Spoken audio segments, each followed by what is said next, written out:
Hi, my name is Donna Lagow, Director of Client Operations at Uncommon Logic. Come check out my episode for the Business Growth Architect Show, and I will show you tips and tricks on how to build a strong culture and crush your retention goals at your organization.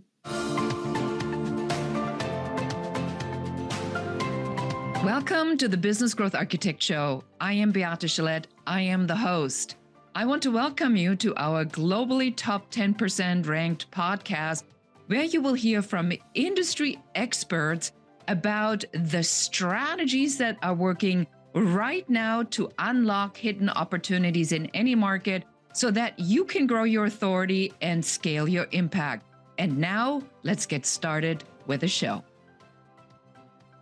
Hello, everybody. Welcome back. This is Beate Chelette, the host of the Business Growth Architect Show, and I'm here with Donna Lagow today from Uncommon Logic, and we're going to be talking about your greatest assets, the people that you are working with. Donna, welcome to the show. I'm so excited that you're here. Thank you so much, as am I. So, Donna, tell us a little bit about who you are and what is it that you do? I'm the Director of Client Operations at Uncommon Logic. We are a digital marketing agency that's based in Austin, Texas. And in my role as the head of operations, I support our team with their client portfolio and their growth strategy for our client partners. And most importantly, support our teams and their growth strategy with us and growth trajectory here at the organization. When we talked first, you talked to me a lot about that the secret of success, in your opinion, is having the right people. So tell us about this philosophy, if you so want to, because a lot of business owners consider it their greatest weakness to hire the right people or even to find the right people. What's the secret here? Well, lots of analysis of what works for you. Each business is unique, and we have done a lot of investing in understanding the types of people who are very successful here. What's the genetic makeup of that person? What do they care about? What are their values? What do they want from their career and their role and the company that helps support them in that? And then we try to find more by asking them to clone themselves. But truly, we have done an analysis of our existing team. And as an agency, our retention rates are very high. We are very fortunate to have an 82% team retention rate that we maintain on average. And that's really unusual for agencies. And the average tenure of our teammate, depending on the colleague, ranges anywhere from 2 years to folks that have been here upwards of 13 years, with an average tenure of about 3.5 years across the agency. Also very unusual.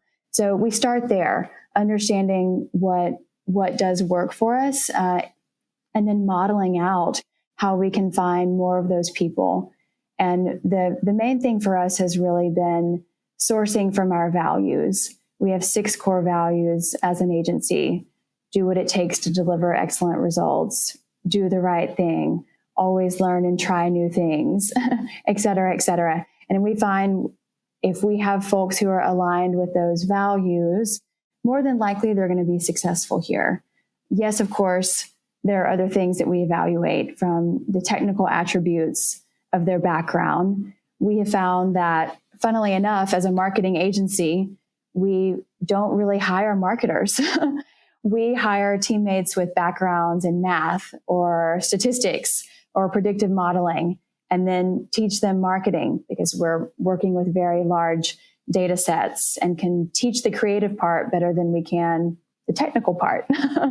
So that's also a really impactful thing in understanding the type of person that we're looking for. And then, of course, the culture components, especially important, if not the most important. Does a person want to get with an organization and grow it, help build it? Do they have a solution or builder mindset? That's really the type of person that we have found to be most successful here, because they love to solve problems. They love to think creatively about how to design a new process or how to innovate past the processes that we've already developed.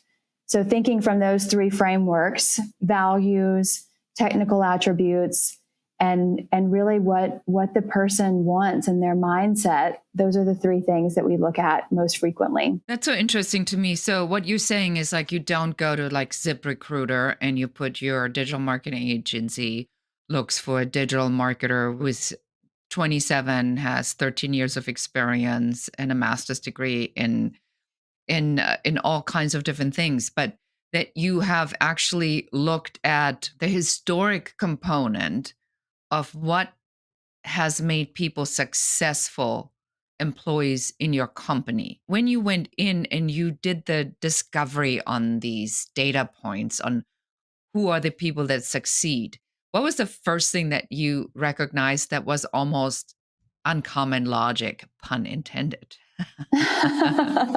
Very well done. Thank you. Thank you.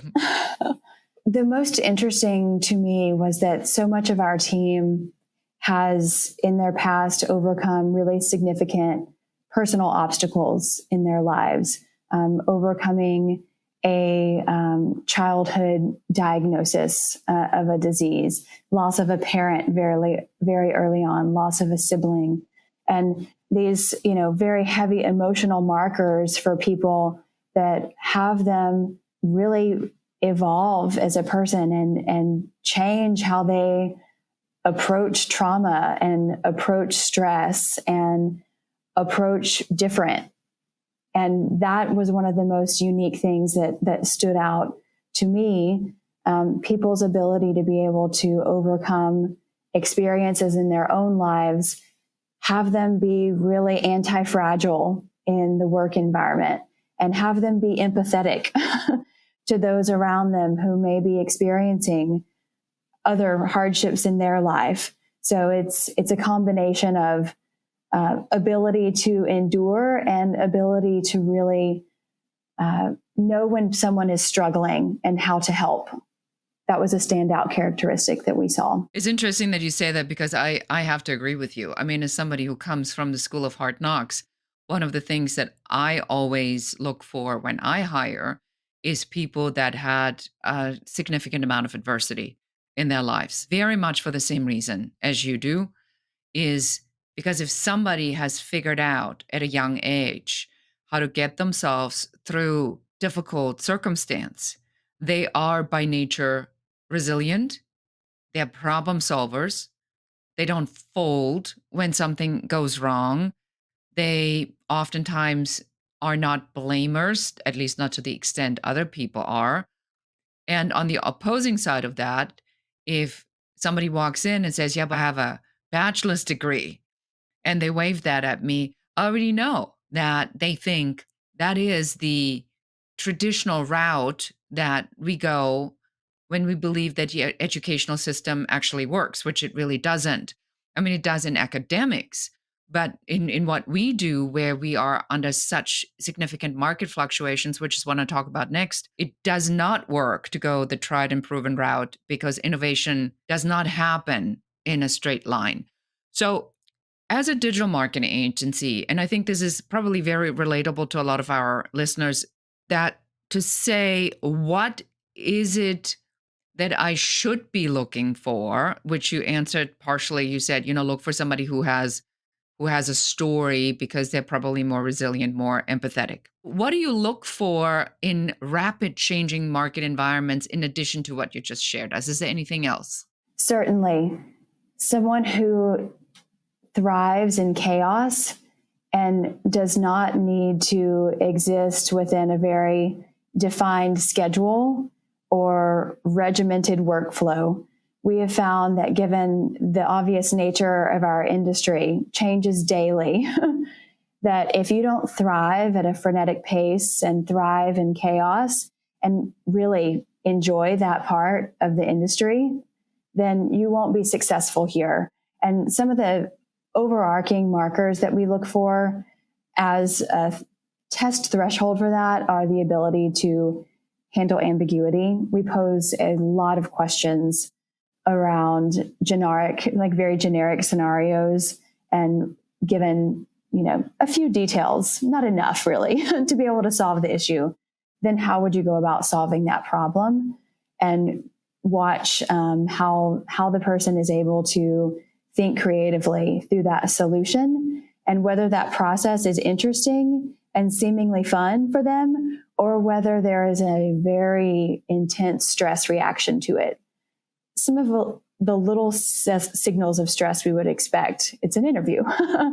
But overarching stress and sometimes agitation with the process, that's a sign that that person really doesn't feel comfortable in that environment, and thus likely not in an ever-changing everyday environment such as ours. I like that a lot. So you're saying that it's almost like you are creating an environment that they would expect when we are in a brainstorm session. So the new client has been onboarded. We are sitting there, 16 people have different ideas. It's hectic. We have to come up with something by the end of the day. So you're trying to create an environment where you can see the personality reveal itself. Am I catching that correctly? Exactly. It's not just the answer to the question, it's the behavioral response to the question. And that is as important, because we want nothing more for our team than for them to have that perfect intersection and Venn diagram of their career where, one section of it is very skilled in role and the other section is very happy in role. And where those two things unite is where a person is comfortable. So if we can see the person really enjoys that as part of the experience, then we can really get at the behavioral side of whether or not they have, long-term potential to be really happy in the role. I think this is very powerful because it's almost counterintuitive to me wanting to be the nice person, especially if I think about the traditional role of HR on the interviewing. It feels very generic. I don't want to make him uncomfortable. I want to make him comfortable enough to be through the interview. But you're telling me that in order to find the right people for my business, I have to get clear what matters to me, what type of personality I and the team will gel with for this particular job. Then I'm going to have to create an environment in the interview process where they kind of get a taste of what this might look like, because they themselves also have a decision to make if this is the right environment for them. So you do take them through a number of different interviews, different steps. Do you have like a formula that you perfected for that, a probation period? Because I cannot begin to tell you, I hear this oftentimes, and it's going to be my next question then afterward, is finding the right people. So in this process, how long is this process until you commit to a new employee? Wouldn't we like it to be shorter? Generally, it will range in between, if we're moving very quick through the interviewing process, ideally within 2 to 6 weeks. It is the art of finding the right candidates to interview, which is the harder part that adds more time to that. But if we can get someone in the door, it's very quick from there. And 6 weeks would be start to end of the process, from apply to offer. And again, that's very high. That would be them traveling and out of town. But for the most part, we're trying to close within 2 to 4 weeks. What would you say to somebody who says, wow, that's a really long time?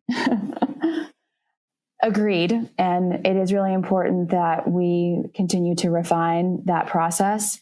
For us, it's really important, though, that it is the right decision for both the prospect and for the organization, because we jokingly say we're with our client partners and with our teammates, we are, looking for someone to marry in a joking way, but that is a long-term relationship. We are people that care about people and want to invest in a long-term healthy partnership. So that requires time and investment upfront as well. And for our actual process in the interviewing cycle, what that looks like for us is initially there is a technical criteria test that happens at the very beginning.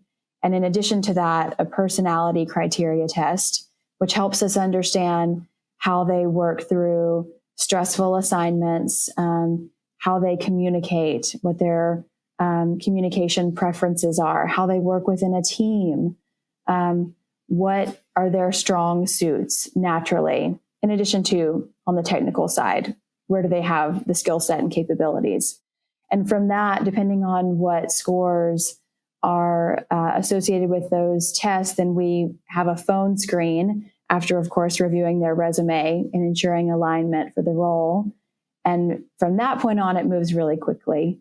After our HR team does the phone screen, if they are a go, then off we go.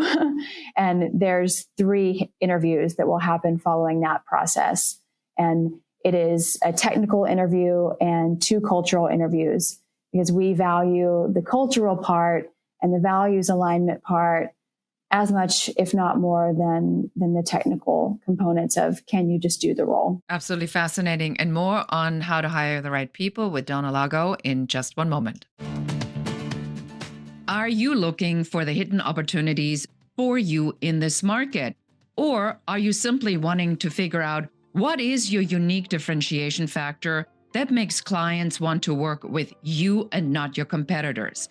If this resonates, I want to invite you to go to uncoverysession.com and schedule your 15-minute complimentary uncovery session with one of our business growth advisors that will take you through what your number one business growth blocker is, what you can do to remove it, and what your very best next step should be.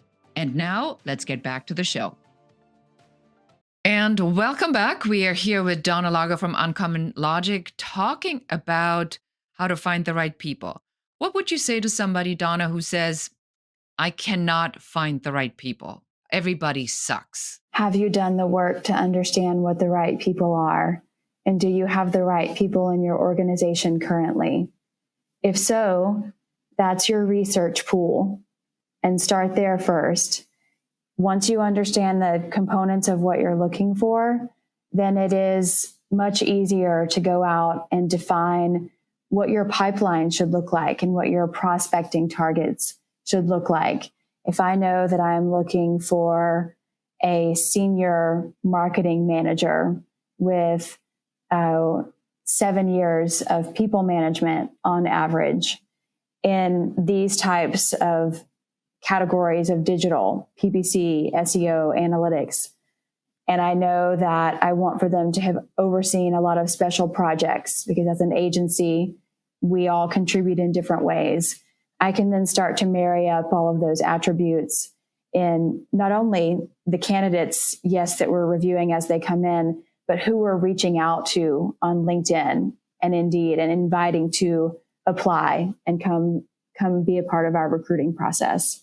So that's the first step, really knowing what you've got and what works for you, and then starting to refine your bullseye target around that and how you prospect. I love that. So how do you go about building a people culture? Because if somebody now listens from the Beehive and they say, well, I'm working on scaling, I want to grow my authority, I want to impact more people, I'm going to need to be building a team. I know that a lot of people, especially the executive team, they love to go on fancy offsites.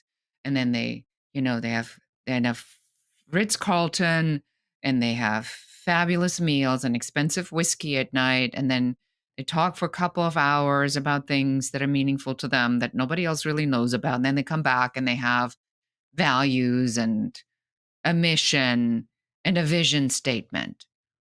Is that culture, or what comes after that? Or does anything come before that? This is a great question. So the culture radiates from the organization and the people. The culture is not alive without everyone being very invested in that same set of values. Do you communicate directly and honestly? Do you do the right thing?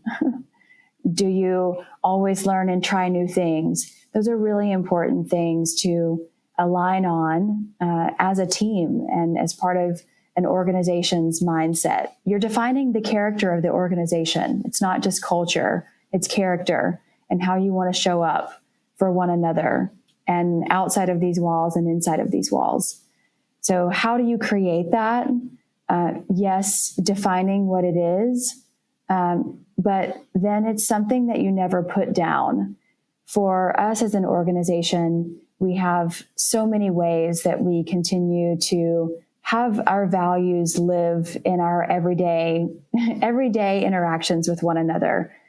Every week in our all hands team meeting, which everyone's there, our head of sales, CEO, head of marketing, there is a shout outs period at the end of the meeting where everyone from the organization commends someone that has done something that is exemplary of the values of the organization. Like, this person did what it takes to deliver excellent results by doing these things this week.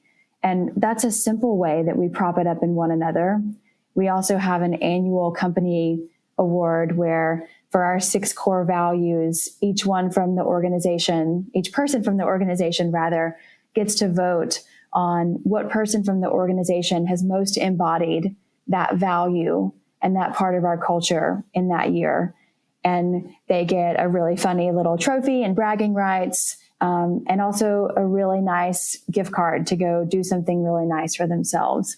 Those are kind of tertiary ways that we celebrate our culture with our team, but it's way, way more than that, as you were alluding to. It is how you talk to your team about what's important. It is how you have very transparent discussions about when things are going the way that the business wants for them to, or that the team wants them to, and when they're not, and, showing where we are having some breakdown moments and we did not think that we handled this the best way, and this is why. And being a very open organization in diagnosing opportunities and helping one another learn from one another in an environment that's safe to fail.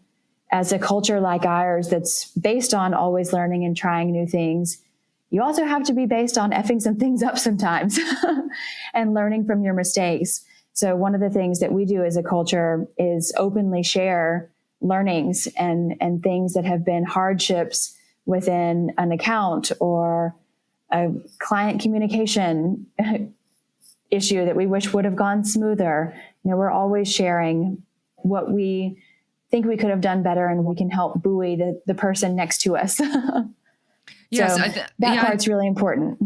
I think you're saying something that is extremely important. It is something I see a lot, where the team goes offsite, as I said, and then they come back and then they present it in a nice presentation at a company meeting, and that's it. And then there's no implementation, no integration of any kind. So you were saying that in order for me to build the culture, I also need to think about, if my value is do the right thing, what does that actually mean? Like, what is an example? So I want to just give an example to bring this to life for our listeners. One of my clients, Rush to Beauty, who is one of the top injectors for, it's not a med spa, it's medical aesthetics, all injectables.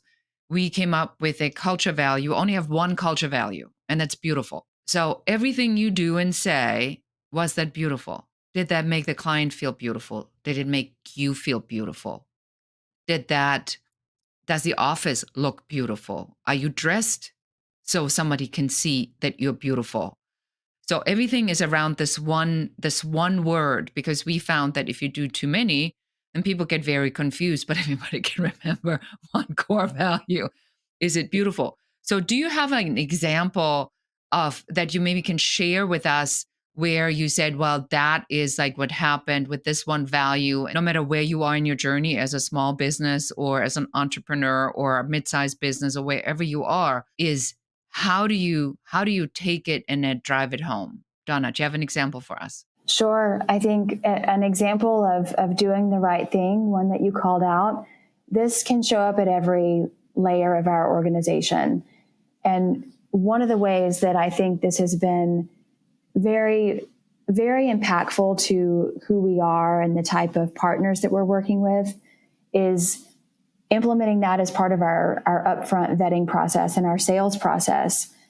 when we're getting to know partners that will, eventually be our partner or not, really understanding what they're trying to solve for as a business and whether or not we can help them.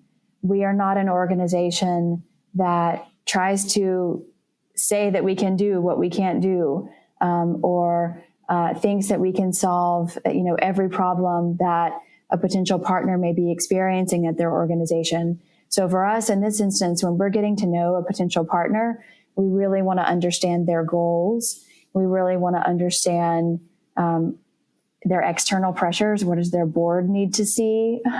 What are their milestones for the year ahead? What are their historical growth rates? Is there a philosophical and values alignment between our organization and theirs? True cultural alignment. And even instituting things like that on the front end part of our sales process has helped us say no to the wrong type of partners and say yes to the right type of partners, which also helps really support the infrastructure and the culture that we work to preserve here. We want to be bringing in interesting, challenging, unique problems to solve for our team, but we want to make sure that we can deliver what we're agreeing to and be successful, and have, yes, cultural alignment and values alignment with those organizations. So for us, an example of doing the right thing even starts up front with our sales process before people, come into the walls of the organization. I like that a lot. Sometimes I think, especially when we think about sales, we think about the money and what that would mean and the profits we will be making. But it's easy to talk yourself into believing that you can achieve an outcome, even when you're not entirely certain. And when you have this nagging suspicion, more often than not, you're probably right. So I like the idea that the do the right thing is not just about the hard charging of get those clients in, but the hard charging of saying, is this the right fit for us?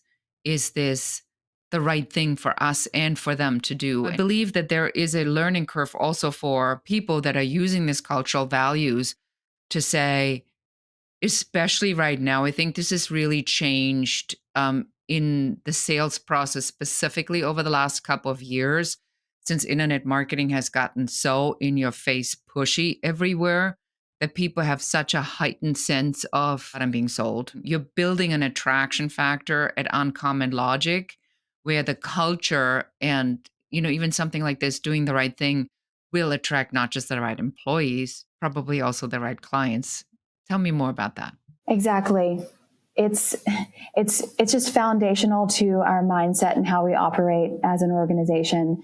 If you continue on that line of thought, if you do bring in, the wrong type of partners and you have the right alignment and values alignment in team, having a contradiction or conflict between those two can impact, the happiness and satisfaction of your team.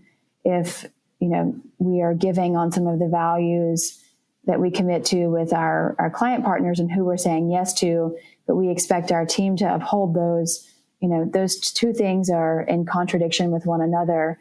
And overall, what we're trying to create is an environment where people are thriving, happy, growing, challenged, of course, leaping over their next mountain, yes, but an environment where they can overcome obstacles. They are excited to work on what their next leap month and leap year is. And having the right culture that you're bringing in helps really foster the culture that you're maintaining and preserving in your team and how your organization works with their client partners as well. Wonderful. So Donna, thank you so much for sharing all your insights on how to find the right people, build culture, and some of your hiring processes. So for somebody who wants to reach out and learn more about what you and Uncommon Logic do, where would we send them? Please find me on LinkedIn, Donna Lagow, or you are welcome to contact me via email, donna.lagow@uncommonlogic.com. Hope to hear from you. Excellent. And that's it for us for today. Thank you so much for listening or watching. This is Beate Chelette, your host and goodbye. Thank you for listening to or watching the show. We are so excited that you're here and we are very grateful for you. Now it's our turn to ask you for help. Please do share this episode with one other person that needs to hear what we were talking about today.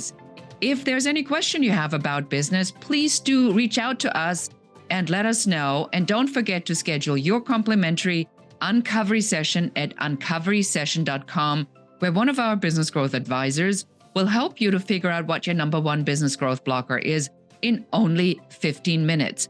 And that's it for us today. Until next time.